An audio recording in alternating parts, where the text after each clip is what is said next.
Em Rusciano and Michael Lucas. Hard-bodied, sweaty, hairy Italian man. This is Emsolation. My body did less great things, but it still did the job. He's a refined diva. I'm like a dumpster fire, batshit crazy diva, and he's a refined diva. Easily the trashiest thing Em has ever, and this is really saying something. You're in Emsolation. Stephanie was also an unpaid advisor to Melania. I think I could probably claim that status in your life. Hello, darlings. Welcome to Emsolation. Oh, that was a little bit Hyacinth Bouquet, lady of the house speaking. For those of you who watched Keeping Up Appearances, you'll love that. Otherwise, everyone's like, what? Oh, Keeping Up Appearances reminds me of my nana a little bit. God love her. Hey, how you doing? Just got a little bit of a business to discuss first. I have put my Busy Working Mum teas back online on sale. Huge demand. You're all like, bring them back. We didn't get one. And if you want to be matchy-matchy, I mean, why wouldn't you? There's Busy Working Mum masks now. That's right. I've done some face masks because every other bastard is. So you can get a plain black one with a little purple leopard print owl. If you like to be low-key or if you just want to be flat out, Busy Working Mum, there's the purple leopard print face mask. It's quite eye-catching. mrussiano.com if you would like to partake in the action. Why wouldn't you? And thank you if you have. The merch is keeping my family afloat, along with a few other things, you know, the influencing, that's helping. But, oh, God, I miss touring. It's nearly a year since I did my last live show. God, when I recorded Rage and Rainbows at the Palais. I should celebrate something. I'll try and think of something we can do to celebrate 1 year since we recorded that TV special. And then the year that followed after that is not what I expected, as we've discussed previously. Look, I just want to say a big happy birthday to my dad, Vincie. Turned 69 yesterday. And those of you who've been following me for a long time know he's a very important human. He's hysterical. He's hilarious. Born in Italy, came to Australia in the 50s with his family on a boat. And, self-made man, incredibly, he's a lunatic. He's such a lunatic. And as he gets older, he's getting more and more hilarious / slightly troubling. And quite a few people have said, Em, get him on the podcast, but you don't understand. Or maybe you do. I think especially if you've got, say, how do I put this? A wog dad who perhaps is first generation and they have very strong opinions because they feel they can on other people who were also not born in this country. And he also has the general perception that the rules don't apply to him. So there's a set of rules for him and then there's a set of rules for the rest of humanity. And my dad pretty much feels like, and he's happy to pass judgment on that too. He's he's a character. I am the way I am for a reason. And there's so many stories. If you've read my book, you've read the stories of the ride-on lawnmower hotting up. His safety wear is thongs. He welds in thongs. He mows in thongs. He paints in thongs. Everything is done in thongs. So in the winter, he'll wear like these horrible Croc-style shoes, and then he makes the summer transition to thongs. And once he decides to do the summer transition to thongs, it doesn't matter if it gets cold again. He's made the commitment to change the footwear. So he only has two types of shoes, thongs or horrible ugly Crocs. Or if he's going out, a pair of Vans. I did buy him a pair of Vans that he likes to put on. And he's always in a polo. He loves a polo no matter what. He has a formal polo. He has a work polo. He has an at-home polo. He has a business polo. He has a polo for all occasions. God, I love him. So happy birthday, Vincie. And, the 70th, I can't wait. Oh, man, we're going to go all out and he's going to hate it, but I'm going to have a full band. It's going to be enormous. I can't wait. We might do a live show from Vincie's 70th. So how have you been? You've been good. I have been attempting to finish writing my book. That is so late. I'm a year past deadline. My publishers are the most patient people on the face of the planet. They also know that, it's kind of been hard to write being at home with 5 people all the time. But that's what I've been attempting to do. And I'm worried it's no good. I'm worried I really have no business writing it. All the things that you go through. And when I'm writing, I can hear all the stuff going on in the house, so my attention is completely split. And then when I'm parenting or I'm with one of the kids, I'm thinking about what I should be writing, and I'm not really achieving what I want to achieve in both camps. And I realised, I was thinking about it, that's kind of how mothers are expected to be. So we're expected to be present with our children and make sure that all their needs are looked after and this holistic, organic experience. And then when we work, we're expected to be totally present and work like we don't have kids and be available and be flexible and, work. And I've realized that I've kind of fallen into this trap of if I'm not perfectly achieving each of those things independently of each other, then I'm failing. And I caught myself kind of saying that out loud last night, and I even said it on Instagram. But I'm not failing. Before this pandemic started, and this is something I've learned about myself. As we all know, this has just been a series of me learning the deep crevices of my soul and existence. I was achieving and attaining ridiculous levels of things. I look back at some of the stuff now. I was like, how the fuck did you do that, lady? Just things like, shows, books, merch, kids, tours, radio shows. And I was incredibly exhausted and unhappy and I didn't enjoy any of it. And I was always looking to what was the next thing and I was surviving. And now this pandemic's happened and I've been forced to kind of slow down. And I much prefer the way I feel when things are slower, but I am not getting much done. And I'm still holding myself to the standards I had when I was a lunatic. Thank you, Dad. And now I'm less of a lunatic and more kind of in tune with how I'm feeling. I'm not getting nowhere near as much done. My productivity has dropped to record lows. But I feel, I'm not running on adrenaline all the time. I always just have these massive butterflies in my stomach all day. So I'm going to have to readjust to being okay with achieving less. That's basically where I'm at the moment. So there you go, another little friggin' life lesson for you at the start of this pod. Oh, this was a fun pod to record. I have to tell you, Michael and I ended up pretending he was Dan Andrews and I was Gladys Berejiklian, and we were having our weekly Premier Zoom meeting. Cigarettes were smoked, red wine was drunk, and I hope you enjoy it. And if Dan is listening or Gladys, you're listening, it was done with love. Gladys, I decided that you're a pack-a-day smoker. I don't know why. But obviously, the whole episode, we discuss what's been going on for Gladys and her ex-dodgy boyfriend, Darryl, and what's been happening with Dan. And then we also kind of reflect on we've all had bad boy, dodgy boyfriends, or bad girl, dodgy girlfriends. And we reflect on that. We've all had the people we know are bad for us. We give ourselves pep talks. I'm not going to see them anymore. I'm a strong, independent person. I don't need that toxic love in my life. And then they give you that 11:30 p.m. text, booty call, and you're just straight back in there in the palm of their hand. Patty, we have all been there. And I feel like that's where Gladys was at. So Michael and I dissect that quite deeply. Enjoy. Thank you for being here.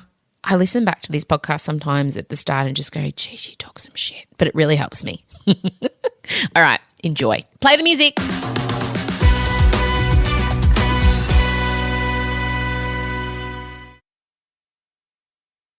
M. Rusciano and Michael Lucas. This is Emsolation. Well, it's time to bring in a man I have a close personal relationship with. That isn't an intimate relationship. No, we do not share finances, Michael Lucas. And just for the record, we do not share bodily fluids either. It's a bit of a blurry domain. Well, no, we haven't. I mean, not sexually. I'm just trying to think about if we've ever had a big night where we've lost bodily fluids, but no, we haven't. Surprisingly.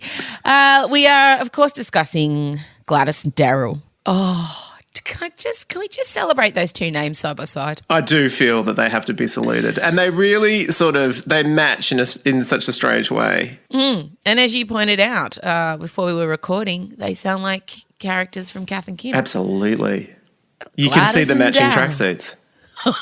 Gladys, Gladys, it's perfect.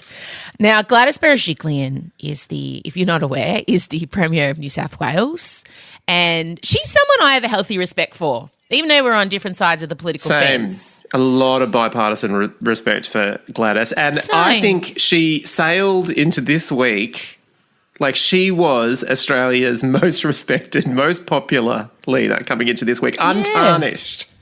Yes. But then her relationship with her former allegedly dodgy boyfriend and disgraced former MP Darryl Maguire has come back to haunt her. I would like to say at the outset that Mr. Maguire was a colleague of 15 years. He was someone that I trusted. He was a trusted colleague. And that developed into a close personal relationship. He was accused of corruption in 2018, first of all, by in New South Wales Independent Commission Against Corruption, ICAC. Yeah. And what that name, just ICAC. ICAC. I know. It's just, Gladys, you're going to have to get your late night booty calls played at ICAC. ICAC. Oh, she got everything played. ICAC have been investigating the relationship between Gladys and Darryl and presented text messages and phone conversations between them in which Darryl spoke to Gladys about, allegedly less than above board business deals. Yeah. Let's run through these deals. In 2018, he is accused of being the middleman between property developers in Sydney and a huge Chinese firm. Basically, Daz wanted to get a clip. He wanted to get a little commish to organise a smooth and quick land sale between the two parties. Yeah. And then there's a recent fresh case. Great, Gladys will be wrapped. Where he was trying to grease the wheels and get some tickle from the top. Oh, the tickle from the top is that has repeated on me so much. Might need a little tickle from the top. And she was literally asked in ICAC, did you give it a tickle from the top? The Premier sat there and was asked that question. What are these terms that Darryl, but honestly, so on brand for Darryl. I believe that Darryl is a type of man who says tickle from the top to grease the wheels of another land sale and again, wanting cash for that. So basically, it's fine that Gladys and Darryl were in a close personal relationship, but the problem goes to if Gladys knew about what was going on, the dodginess, the alleged dodginess, and if she did indeed tickle it from the top, herein lies the problems with ICAC. Definitely. And all cast in this sort of amazing situation where no one, not even her close colleagues, and she says not even her family, was aware of the fact that this relationship went for 5 years. It all had to come bursting out at ICAC. 5 years. Gladys's besties have found out that she's had a little side piece in Dad's. And I first of all want to start from Michael and I intend to not let this lead into sexist territory, as it so often can when the love lives of female politicians especially are reported on in this country. There's going to be no slut shaming. There's going to be none of that here at this podcast. Oh, quite the opposite in that respect. Yes. I hadn't given a lot of thought to Gladys' situation in that respect, but knowing that she had something on tap, I relate to it. If I was Premier and in her position, I'd be looking for a situation somehow. I hope I'd make a choice that didn't come back to haunt me in this way. But has she done it, is my question. And things aren't looking so great because there are three things working against her. The text messages and phone conversations where she's kind of saying, oh, good on you, Daz, that's great, that commission sounds great. And they call each other numero uno. Oh, that was bad. And hawkus. Oh, God. When I think about some of the texts I've sent to people over time, just imagining being in an inquiry and having someone, did you refer to him as your numero uno? And having to go, I did, yes, I did. Imagine if ICAC got our text messages. Holy shit. And then being double, and then having to go out and go, I did not think the relationship had the substance to that I need to go public with it. But you said he was your numero uno. Well, I did. You're aware that numero uno means number one. I am aware of that. Are you, Gladys? So there's the text messages. Also, he used her office to arrange a meeting for one of these deals, which is not a good look. The phone messages as well. There was also the bit where he was like going, oh, that deal worked out. I'm going to be able to pay off anything. And she went, well, I don't need to know about that. And that was pretty, that's the one that it's pretty hard to think that she didn't 100% know he was being dodgy and deliberately sidestep the conversation. So to keep her hands sort of clean, but obviously the fact that we have that recording kind of incriminates her in terms of clearly at that point she probably should have alerted people and it feels pretty bad. Although she sort of came up with an explanation for why she said that. Yeah, and she's maintaining that she's done nothing wrong and that she's completely served the people of New South Wales. And until this week, no one would argue with that. Oh, and for me, quite and the opposite, I would say. And I think one of the things that has People have basically leapt to the defence of stay out of her sex life. And Gladys, you know, we love what you've done throughout the bushfires and the pandemic, and for Christ's sake, stay setting. But for me as well, there is this element of, like, a few months ago, Dan and Gladys were so overwhelmingly popular, both of them, so respected. And it was really kind of a strange new world for Australian politics that we had these two leaders that basically there was a bit of bipartisan support, really. I mean, I know people were out for them in some quarters, but they were both phenomenally popular. And, of course, with everything with the second wave in the inquiry, Dan, he's having a rough time. But Gladys, it was almost like everything that went wrong with him made Gladys look even better, because you cannot fault her handling of the pandemic. As long as you can get over the Ruby Princess, which, you know, ultimately didn't bust out, she has done everything right, and held the line. Sydney stayed open. She hasn't gone crazy with the borders. She's just done everything right. She sailed through, and now, bam. And I feel like part of the reason why people are saying, we don't want to know about this, is because just, Jesus, can we have one Australian leader that we're proud of and that we're happy with, and that just don't sully it, for Christ's sake. I know. And I saw a very funny headline in the Batuta Advocate where they said New South Wales learns that mum has sex as well. Like, that whole idea that this staunch politician, this strong woman, now everyone's realising that she's not a robot politician. She does, in fact, have intimate partners. And I think that's been a lot for people to take on board as well. Because she's, you know, been so private. There's nothing, you know, she's just very businesslike. But I ask you... Yeah. The fact that she's turned a blind eye to Darryl's dodgy behaviour when she should have in fact dobbed him in, and because she has been heard, does that mean that she needs to lose her job? Look, I ask you, Michael Lucas. No, I think what we're gonna get out of this is that clearly I'm either dodgier or more forgiving, depending on how you want it. Look, basically, it's pretty bad. That is bad. I mean, obviously, it is bad. If they could prove that she was in on any of these deals in any substantial way, I mean, that's obviously curtains. Obviously, any tickles. If there was any tickles, any tiny tickles from Gladys from the top, even just a light brush of the fingers. Yeah, but the fact she knew about it though, that's what I get stuck on. It is bad, but I'm just it's terrible, isn't it? But I'm like, look, on balance, she has done what so few leaders in the world can do. She works hard. I don't doubt her sincerity. She dropped the ball in this regard. And no, I don't mean in terms of, look, we can talk about how she had sex with someone who totally, it was, she could have done so much better, obviously. I mean, everyone agrees about that. But that is the gayest thing I've ever heard you say. It's amazing. She could have done so much better. She could have. She could have. And I think it's united Australia, that sense. I really do. You think Darryl was punching above his weight? Even Bill Shorten's come out and said that. Everyone's come out and said it. Every MP that's interviewed on the way coming into New South Wales Parliament House that says, all I will say is she could have done a lot better than that. I mean it. They could put a motion on the floor of Parliament and bipartisanship will be back. Everyone agrees on that. I forgot that Bill Shorten said what we're all thinking. Oh, totally. She's a smart lady who I think's been punching below her weight with perhaps a much more average guy. In the exhaustion in her voice, in that riveting moment when she says, I don't need to know about that, I read into that. I do read into that. I know you're being dodgy, and I also read into it, I'm holding it together on so many fronts. This sort of situation we're in, I'm getting something out of it, and I can't handle this big. Just keep me. I don't want to know. Can I just not focus on that so that I can go on? And I felt it. I understand on some level. It's not great. It's really not great. But Jesus, she was doing what she had to do to get through, and she got through. And imagine, look at the dickheads she has to work with. Look at what she has to do day after day after day. And the only other thing that I really can't stop thinking about is that she only broke it off to September. Yeah.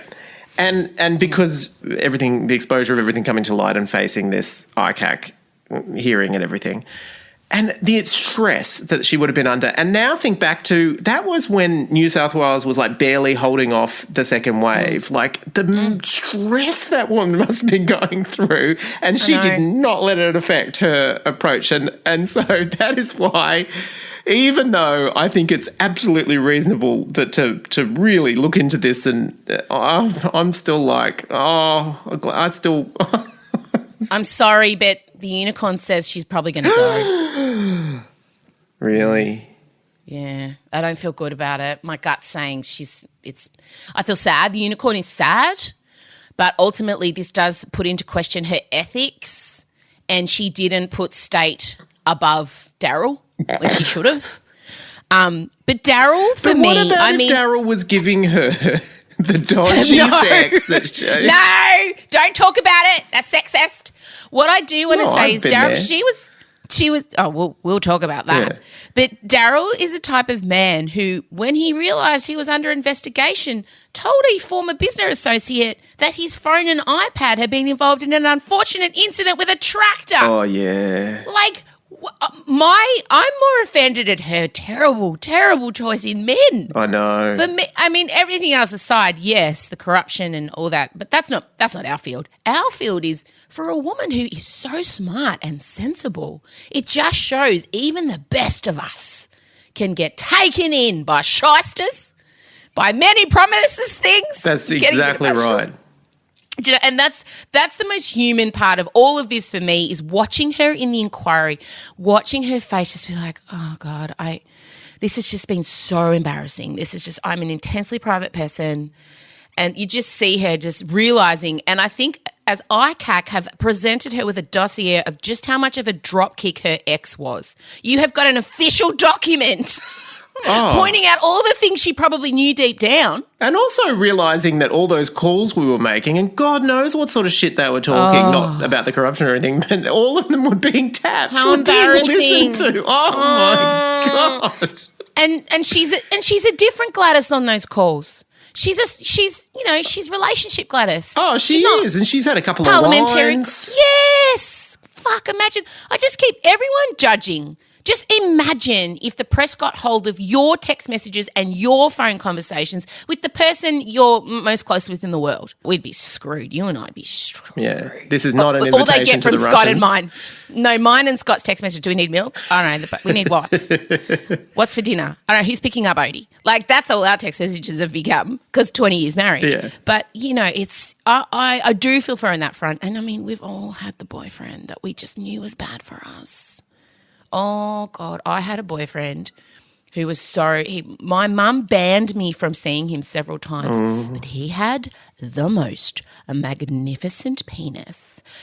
And it was just, and I'm not saying this is the case of Darryl, but my God. There's got to be something there. We don't want to think about my version of Darryl, my Darryl, my bad boy, oh, my God, it was just moth to a flame, moth to a peen. Yeah. And he was awful, and I knew he was cheating on me a lot, and I tried so many ways I broke it up with him so many times, and I just get that text message on my Nokia.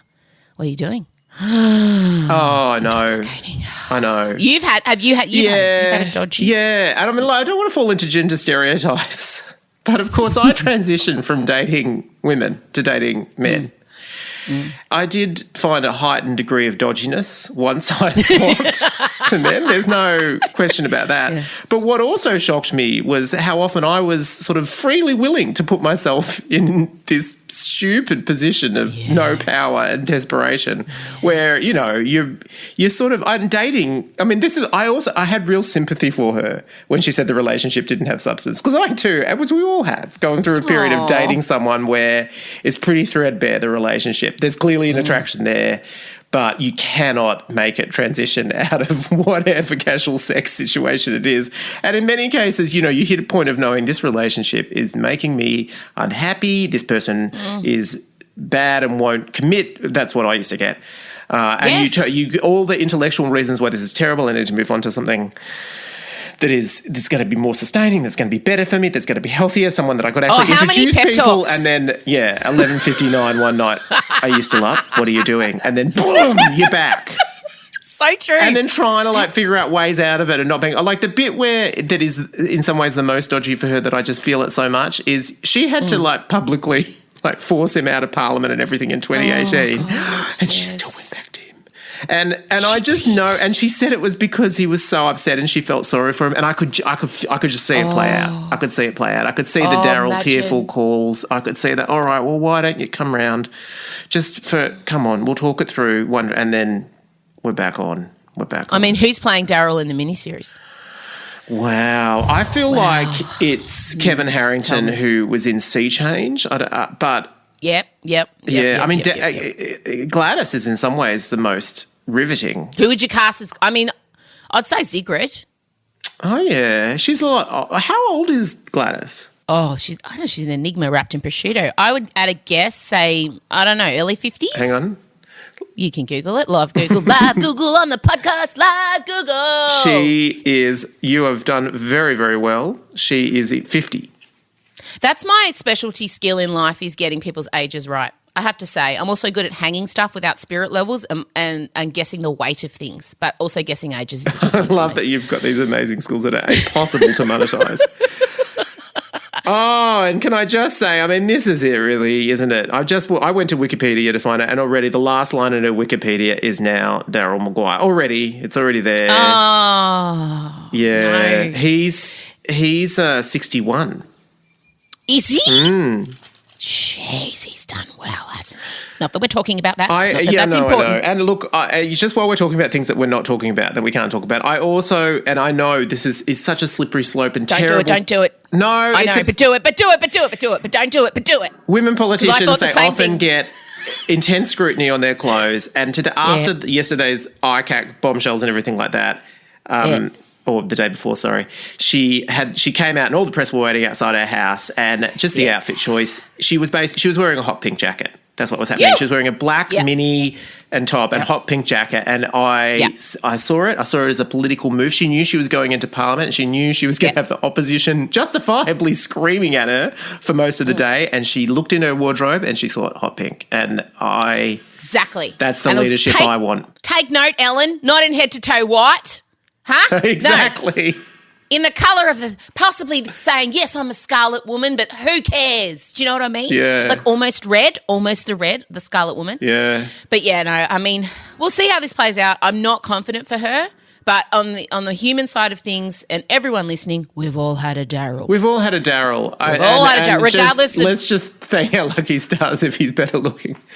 Oh, mine was. Oh, God. It's been an absolute horror of a week for Dan Andrews too, and I hope I know they can't meet in real life, but I really want to know that come this Friday night, they meet on Zoom and get absolutely shit-faced and trade stories. You love this. You love the idea. You were texting me last night. Imagine the Premier's Zoom meeting at the end of the week. I hope they have it. I know they're on different political parties. They're probably not friends, but I just see Dan going, oh, Gladys, I thought it might be appropriate.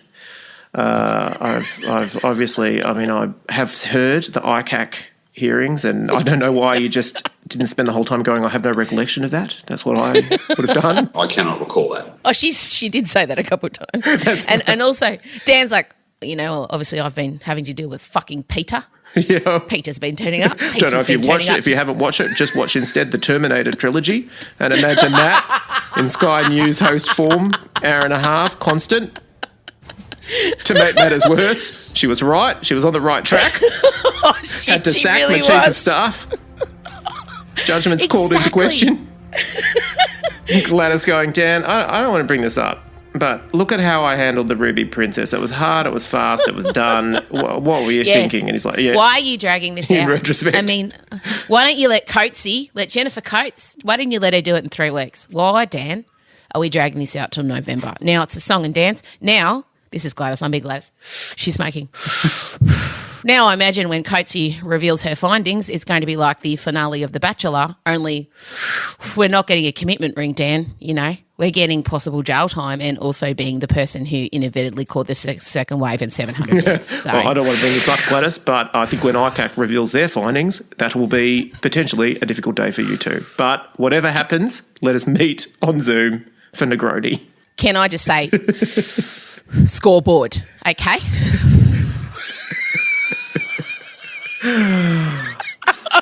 Shit. I love the Premier Zoom meeting. I love that she's smoking a cigar. The only other thing that I would say is these guys are being dragged through the gravel. ScoMo.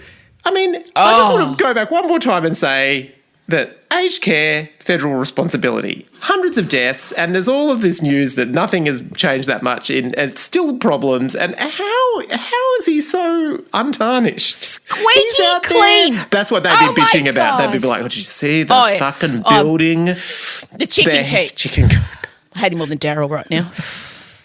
That bastard gets away scot-free in that fucking chicken coop, and if he fucking calls one of those hens after me, I'm going to go slaughter it in the night. I was enduring a 90-minute interrogation from Peter Credlin, and he was picking names of former First Ladies to be his children's chickens. You and I, we got this pandemic under control. He didn't want to do anything. Yeah, he hasn't got his hands dirty. We've got this. Look at us. We're the heroes of this, and now we're being dragged. What's ScoMo doing? Nothing. Going to Hawaii. No, why she's turned into... She's getting camper and she's smoking more cigarettes. Her pack a day's just gone up. I know, it's unbelievable how ScoMo has what bushfires? What are you talking about? I know, he's definitely, but he never puts himself out there for questioning or anything like that. He's just constantly makes announcements all the time that often don't lead to anything. But it's just announcement. Quick, Guy Sebastian, announcement. Oh, Gladys, that fucking stunt with Guy Sebastian. What has Australian Idol got to do with anything? Em Rossiano was robbed. Everyone knows that. Season 2. Should have won. Gladys is a big fan. We need some sort of corruption hearing into Australian Idol to figure out why she brought forward by her and Ricky Lee, both injustices. Oh, yeah, I'll give it. Ricky Lee's a much better singer. Em cried a lot, so that was relatable, you know. I wish I could cry. Does Gladys still catch the bus to work? Yes, I think so. I love her. I mean, even as I said, different political sides of the fence. I interviewed her a couple of times when I was doing breakfast in Sydney, and she was great. So I had the same kind of relationship with Julie Bishop, who categorically disagreed on 99% of the things she said and did, but God, she was a fierce camp lady who I loved personally. And who you sent me the most magnificent shot of her in a full fuchsia ball gown being held up by hot surf lifesavers. Yeah. That's what I want Gladys to turn up in the next day of hearings today. Yeah. I want her to walk in a pink ball gown with a sequined starfish on the hip. And I'd also love it if she showed up at the races with a man equivalent to Julie's man as well. I feel like the whole nation would. Julie Bishop's boyfriend is amazing. Oh, don't worry, I'll post all these photos on Instagram. But Jay Bishop's boyfriend, it's like he was manufactured out of a handsome man factory. Do you know what I mean? Like the two of them are the most ridiculously fit, immaculate couple. Like I imagine they run on side-by-side treadmills together, like, and that's how they chat, eating their like vapors because neither of them eat solid food. Like just taking in their nutrient vapors for the morning, you know, and she's just like, oh my God, I can He's just. pretty built though. He'd be having some protein somewhere. I don't know, maybe, but they're amazing. They are an example of exactly equal match. No one's punching above or below. They are perfect for each other. I love them. All right, that's probably enough discussions of political sex lives.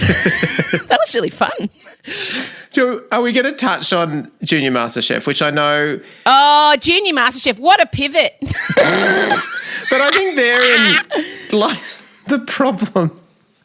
Oh, I don't care. I mean, it's not that I don't care about the children. There's one child, Ben, who I particularly care about. Listen to Ben. Listen to Ben on his first day in the kitchen. I'm just hoping I'm going to survive not only MasterChef, but life today.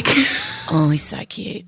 I love Ben. But I don't want to watch children be better at me at something that I just don't want to be made to feel like less of a human by small people. You know what I mean? For me, there's two factors at play. I appreciate in MasterChef how high stakes everything feels, and it feels like the contestants could be crushed at any moment and just national humiliation. I love but that. it's all sort of softened for the kids, understandably, as it should be. So it doesn't, and rightly so. Of course, it doesn't feel. Imagine if I was a judge with the kids. Oh, I mean, you'd be on charges of some description. No, I'd be like, oh, darling, okay, now I'm going to hold the bin up, and it's up to you if you think this should be put straight in the bin, okay?